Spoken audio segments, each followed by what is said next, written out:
Berwan, and now I will teach you about EM waves, parts, and its functions. Let's go!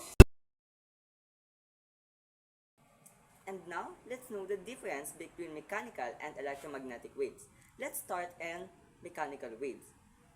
Mechanical waves required a medium to, to travel, and it can be classified into transverse and longitudinal waves. Transverse waves. A transverse wave in the wave which particles of the medium wave in direction perpendicular to the directions in the wave's motion. Transverse waves are characterized by particles' motions being perpendicular in wave of motions,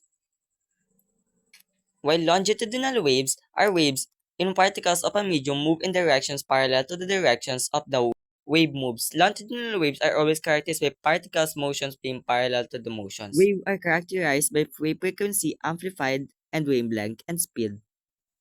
Now we are in the parts of the waves. Crest, the highest points of the wave, represent maximum positively spin medium in equilibrium, while true is the lowest of the wave. It represents the maximum negative displacement of the medium from its equilibrium.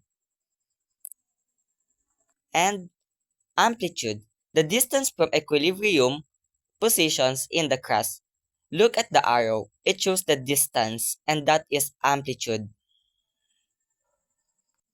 And wavelength.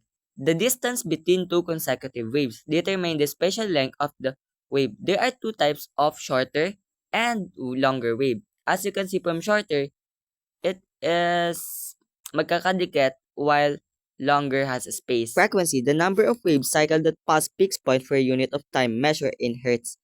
That is frequency.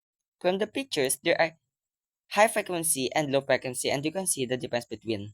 And just like the period in class, period means time taken.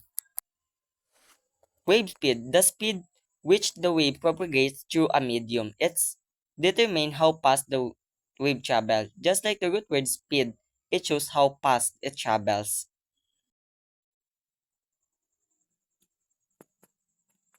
Meanwhile, electromagnetic waves do not require any medium to travel through vacuum.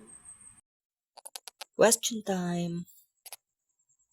The question is, what is the waves that requires a medium? Please put your answer below. Thank you.